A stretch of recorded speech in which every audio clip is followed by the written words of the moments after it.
सोहनपुर नाम का एक छोटा सा गांव था।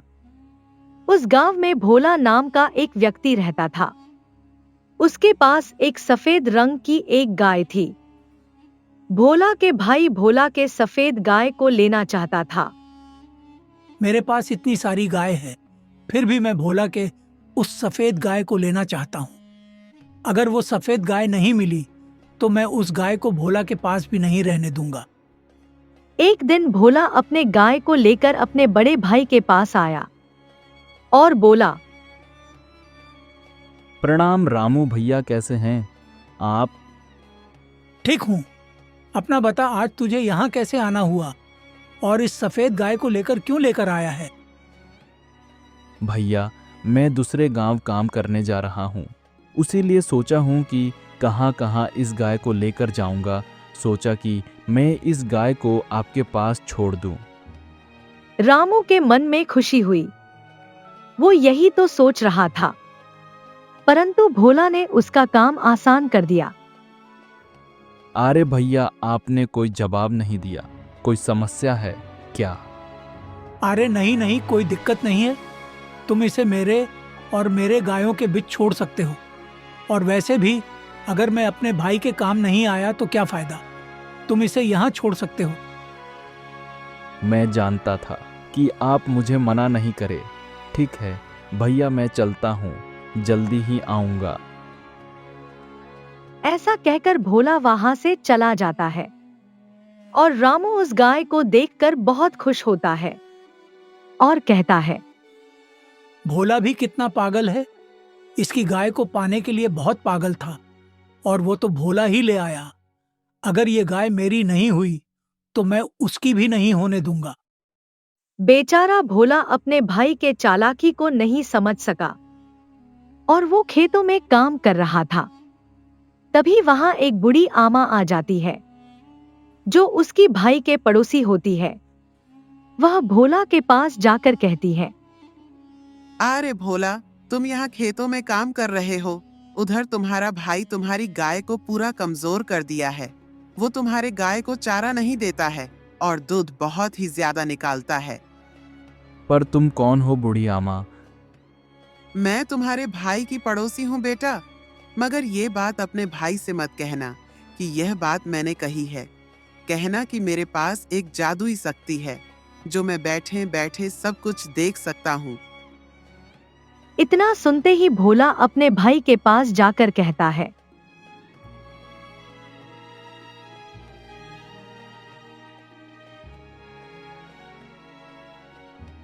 क्या भैया, आपने मेरे साथ ठीक नहीं किया है? मैंने क्या किया है? साफ साफ बताओ। आपने हमारे गाय के साथ ठीक नहीं किया। उसे बहुत ही कमजोर कर दिया और उसे घास भी नहीं डालते हो, सिर्फ उसका दूध निकालते हो। तुम्हें कैसे पता चला कि मैं ये सब कर रहा हूँ? मेरे पास एक शक्ति है जो मैं कहीं से बैठे बैठे सब कुछ देख सकता हूँ।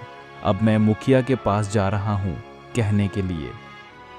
भाई डर गया और कहा, नहीं नहीं भाई, तुम मुखिया के पास नहीं जाना और कुछ मत कहना। मैं तुम्हारे गाय की भरपाई कर रहा हूँ। भोला ने कुछ पैसे और गाय को लेकर अपने घर चला गया।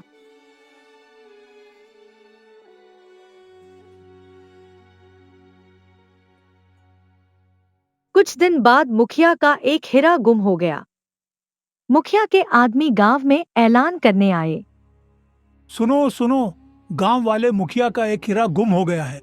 जो उसे ढूंढकर लाएगा, मुखिया की तरफ से बहुत बड़ा इनाम दिया जाएगा। भोला के भाई को भोला से बदला लेने की सोची और मुखिया के पास चला गया। भोला के बारे में सारी बात बताई। मुखिया जी, मेरे भाई भोला के पास एक शक्ति है जो वो सब कुछ देख सकता है। इसकी बात सुनकर भोला को बुलाया गया और मुखिया ने कहा, सुना है तुम्हारे पास शक्ति जो तुम सब कुछ देख सकते हो। भोला को तो उसके भाई ने फंसा दिया। वो डरते हुए कहा, हाँ मुखिया जी, मैं सब कुछ देख सकता हूँ। मेरे पास एक शक्ति है। तो मेरे हीरा को ढूंढकर लावो और बतियो कि कहाँ के चोर ले गया है। भोला ने अपनी आंखें बंद करके मुखिया को एक झूठी बात बताई। मुखिया जी, वो दूसरे गांव से आए थे। वो 5 चोर थे। चलो, ये तो पता चला कि वो दूसरे गांव से आए थे। तुमको हमारे हीरा को ढूंढने के लिए कितना समय चाहिए? न मुखिया जी, मुझे 5 दिन का समय चाहिए। एक चोर पर 1 दिन। इतना कहकर भोला अपने घर आ जाता है और घर आकर सोचता है, मुखिया से तो मैं झूठ बोल दिया है। अब मैं क्या करूं? इधर पूरे गांव में भोला की चर्चा होने लगी। जब एक चोर यह बात सुनता है तो अपने सरदार से जाकर कहता है, सरदार, गांव में एक जादुई शक्ति वाला एक आदमी है। वो हम लोगों के बारे में एक ही झटका में पता लगा लिया है कि हम 5 चोर हैं। ये क्या कह रहे हो? ठीक है, तो उसके पास जाओ और देखो वह क्या कर रहा है। चोर भोला के घर जाता है। इधर भोला अपने कैलेंडर पर दिन को गिन रहा था। जैसे ही वो एक गिना, ये एक। जैसे ही चोर ये बात सुना वो डर गया। अपने सरदार के पास जाकर कहा, सरदार, उस आदमी में तो सच में शक्ति है। जैसे ही मैं उसके घर के पास गया, वो कहाँ एक। सरदार ने अब 2 चोर को भेजा। दोनों चोर जैसे ही गए, भोला फिर कहता है, ये 2। दोनों चोर जैसे ही बात सुने वो तुरंत अपने सरदार के पास जाकर कहा,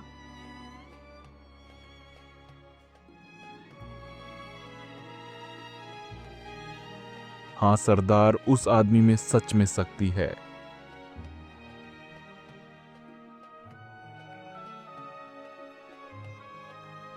इतना सुनते ही सारे चोर डर गए और भोला के पास जाकर वो भोला से माफी मांगने लगे। भोला ने उन्हें माफ कर दिया और वो हीरा को ले लिया और मुखिया के पास चला गया और मुखिया को वो हीरा दे दिया। और मुखिया ने कहा, यह हीरा हमारे घर की शान है। और उन चोरों का क्या हूँ? मुखिया जी, चोरों का एक शर्त था, या वो हीरा को देते नहीं तो अपने आप को कानून के हवाले करते। तो मैंने हीरा को ले लिया। ठीक किया, और इसी खुशी में तुमको बहुत बड़ा इनाम दिया जाएगा। मुखिया ने उसे एक बहुत बड़ा घर दिया और कुछ सोने का सिक्का दिया। भोला के भाई को बहुत जलन होने लगा क्योंकि वो उसे बदला लेना चाहता था, पर उसका वार उसी पर भारी पड़ गया और भोला का भाग चमक गया और बहुत ही अमीर हो गया। धन्यवाद। सीतापुर नाम का एक छोटा सा गांव था। उसमें एक गरीब किसान रहता था। उसका नाम रमेश था। उसकी एक पत्नी भी थी, उसका नाम सीता था। रमेश के पास एक छोटा सा एक खेत था जिसमें वो खेती करता रहता था। उसमें वो हरी हरी सब्जियों को उगाता था और उसे बाजार में ले जाकर बेच आता था। रमेश का घर इसी खेत के सब्जियों को बेचकर चलता था। और एक दिन रमेश पत्नी से कहता है, सीता, हमारी खेत की सब्जी तो बहुत ही अच्छे हो रहे हैं और कमाई बहुत ज्यादा हो रही है। हाँ जी, हमारे खेत की किसी की नजर ना लगे और हम ऐसे ही खुश रहे। ऐसे ही कुछ दिन चला और उस गांव में बहुत ज्यादा तेज बारिश होने लगा। वो बारिश इतनी तेज थी कि कितने लोगों का घर डूब गया और रमेश का घर भी टूट गया। और रमेश उदास हो गया और अपनी पत्नी से कहता है, ये क्या हो गया? हमारी गांव की किसी की नजर लग गया। हाँ जी, आप सही कह रहे हैं। अभी तक तो ठीक ही तो था। इतना तेज बारिश आई और हमारे गांव को तबाह कर गई। अब हमारे पास घर भी नहीं है। अब हम कहाँ रहेंगे? अब घर बनाने के लिए पैसे कहाँ से लाए? हमारे पास तो पैसे भी नहीं है और हमारा खेत भी डूब गया है। अब पैसे कहाँ से लाए? सुनिए जी, आप क्यों ना अपने छोटे भाई के पास जाकर कुछ पैसे मांगे लाए और जब हमारे पास होगा तो हम वापस कर देंगे। रमेश ने कुछ सोचा और अपने भाई के पास चला दिया। रमेश के भाई शहर में रहता था। वो बहुत ही अमीर था। रमेश उसके पास जाकर कहता है, भाई, मेरी थोड़ी मदद कर दो क्योंकि हमारे गांव में बहुत तेज बारिश होने के कारण हमारा घर बर्बाद हो गया है। नया घर बनाने के लिए कुछ पैसे चाहिए। उसका भाई बहुत ही कंजूस था। वो किसी को 1 रुपए भी नहीं देता और रमेश की बात सुनकर वो उसे भी पैसे देने मना करता है। अरे भाई, तुम थोड़ा लेट आए हो, मेरे पास अभी पैसे थे, वो मैं अभी किसी दे दिया हूँ। तुम थोड़ा लेट आए हो, अब कुछ नहीं हो सकता, मुझे माफ कर दो। रमेश निराश होकर वहां से चल दिया और अपने घर पहुंच गया। उसकी पत्नी निराश देखकर समझ गई भाई ने उनकी कुछ भी मदद नहीं की। क्या हुआ जी, छोटे भाई ने आपकी कुछ मदद नहीं की? नहीं, भाग्यवान भाई ने मेरी कुछ भी मदद नहीं की लगता है। मुझे जंगल में जाकर कुछ लकड़ियां काटने होंगे और उसी से हम अपने घर को बनाएंगे। इतना कहते ही रमेश जंगल की ओर चल दिया। अपने हाथ में एक कुल्हाड़ी लेकर वो एक जंगल में पहुंचा। उसे दूर दूर तक ऐसा पेड़ नहीं दिखा जो उससे वो अपना घर बना सके। तभी उसे एक पेड़ दिखाई देता है। वो उसके पास जाकर जैसे ही उसे काटने वाला होता है, तभी उस पेड़ से आवाज आती है जो एक चिड़िया की होती है। रुको रुको, तुम इस पेड़ को मत काटो। तुमको क्या चाहिए, मैं देने के लिए तैयार हूँ। रमेश ने अपनी सारी परेशानी बताई। चिड़िया पेड़ से नीचे आई और कहती हैं, मैं एक जादुई चिड़िया हूँ, तुम मेरे पिठ पर बैठ जाओ। मैं तुम्हें एक जगह लेकर जाऊंगी जहाँ बहुत ज्यादा सोना है। तुम आपने जरूरत के अनुसार वहाँ से सोना को ले लेना। चिड़िया की बात सुनकर रमेश उसके ऊपर बैठ गया और चिड़िया उसे लेकर एक पहाड़ की चोटी पर ले गई। वहाँ पर एक गुफा थी। गुफा के अंदर जाकर देखता है वहाँ बहुत ज्यादा सोना है। रमेश अपने जरूरत के अनुसार सोना को एक थैली में लेकर चिड़िया के ऊपर बैठ गया और चिड़िया उसको और सोना को लेकर उड़ गई और रमेश को जहाँ से लाई थी वहीं छोड़ दिया। रमेश सोना को लेकर अपने घर चल दिया। कुछ दिन बाद रमेश बहुत ही अमीर हो गया। उसके अमीर होने की खबर जैसे ही उसके छोटे भाई सुना, वो हैरान हो गया। रमेश इतना ज्यादा अमीर कैसे हो गया? तक तो वो बहुत ही गरीब था, इतने दिन में अमीर कैसे हो गया? तुम रमेश के घर जाओ और अमीर का राज पता करके आओ। उसकी पत्नी रमेश के घर गई और उसकी पत्नी से बातों बातों में सारी बात जान ली और अपने घर आ गई और अपने पति से सारी बात बताई। उसका पति सुनते ही उसको रहा नहीं गया। वो अपने हाथ में कुल्हाड़ी लेकर जंगल की ओर चल दिया और उस पेड़ के पास पहुंच गया और जैसे ही पेड़ काटने ही वाला था, तभी चिड़िया कहती है, अरे भाई, तुम इस पेड़ को मत काटो। तुमको क्या चाहिए वो मैं देने के लिए तैयार हूँ।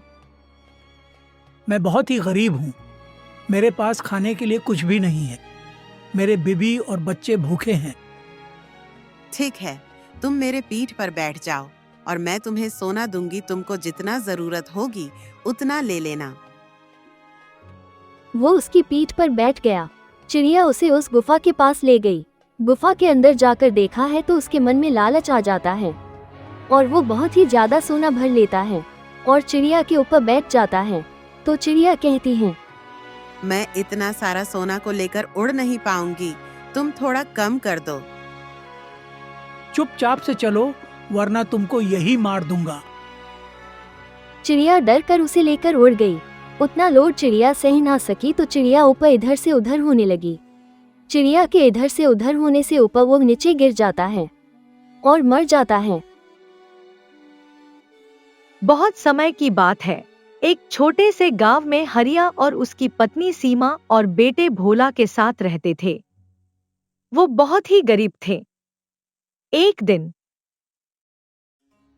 क्या कर रही हो भाग्यवान? कुछ नहीं जी, बेटे के लिए कपड़ा नाप रही हूँ। उसके कपड़े फट गए हैं। ठीक है, इसे रख दो, बाद में माप लेना। अभी इस आटे का रोटी बना दो। ये क्या जी, बस इतना ही? इतने में तो सिर्फ बेटे के लिए ही होगा। क्या करूं, आज तो बस इतना ही हुआ है, कल देखा जाएगा। नहीं तो बड़े भाई से कुछ आटा मांग लेना। उस रात उन लोगों ने उस आटे से सिर्फ 2 रोटी बनी। उसी 2 रोटी सब लोग मिल बांट कर खाए।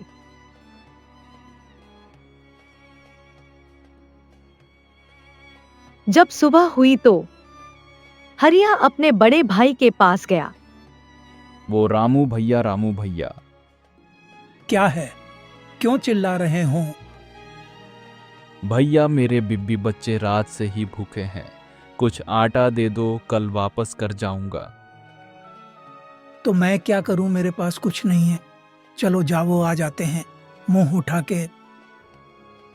हरिया निराश होकर अपने घर चला आया और अपनी पत्नी से कहा, रामू भैया ने हमारी कुछ मदद नहीं की, चलो दूसरे घर काम करके कुछ लाता हूँ।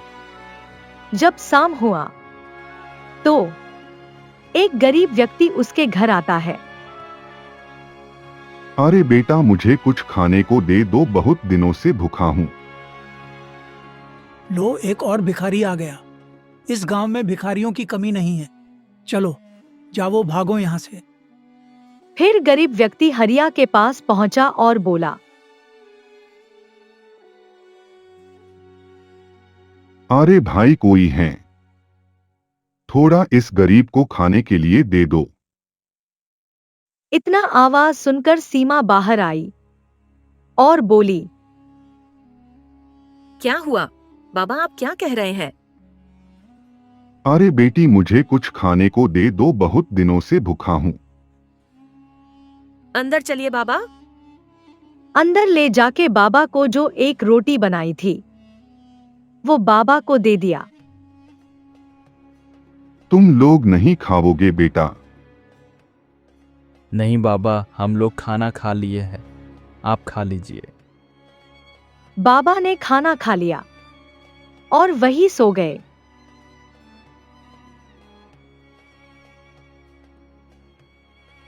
जब सुबह हुई तो बाबा घर से जाने लगे। जाते समय सीमा को वरदान देते हैं, बेटा, मैं तुम्हें वरदान देता हूँ, जो काम तुम सुबह सबसे पहले करोगी वो शाम तक करते ही रहोगी। इतना कहकर बाबा वहां से चले गए।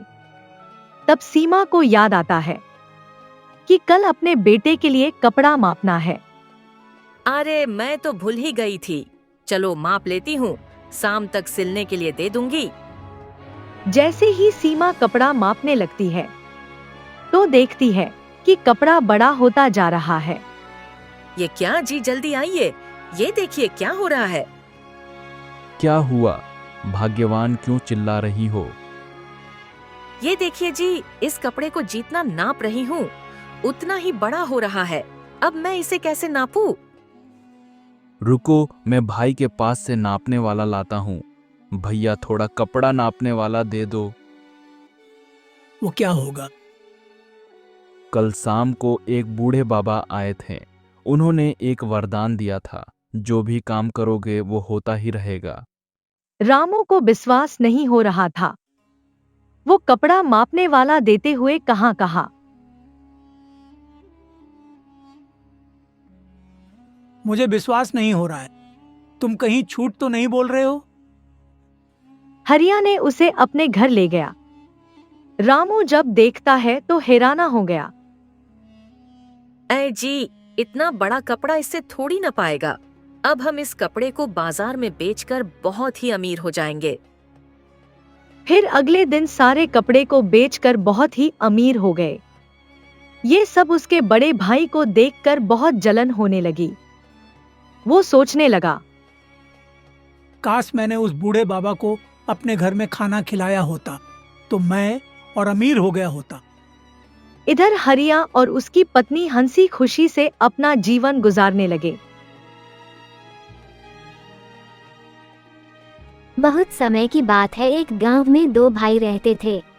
एक का नाम मोती और दूसरे का नाम भोला था। मोती और उसकी पत्नी भोला पर बहुत ही ज्यादा अत्याचार करते थे। वो लोग उससे घर बाहर का सारा काम कराते थे। दिन भर काम करता रहता हूँ, तब भी मैं भाभी को खुश नहीं कर पाता हूँ। ऐसा क्या करूँ कि वो खुश हो जाए? अरे बेटा, पेट में एक भी दाना नहीं है और भूख भी बहुत ज्यादा लगी है और रहने के लिए घर नहीं है बेटा। बूढ़ी आमा की कहते ही भोला उन्हें अपने घर ले जाने लगा। लो आ गए, इतने देर से कहा थे। और ये साथ में कौन है? तुम इसे ऐसे लेकर आए हो जैसे यहाँ भंडारा चल रहा है। अपनी खैर चाहते हो तो इसे जल्दी ले जाओ, वरना ठीक नहीं होगा।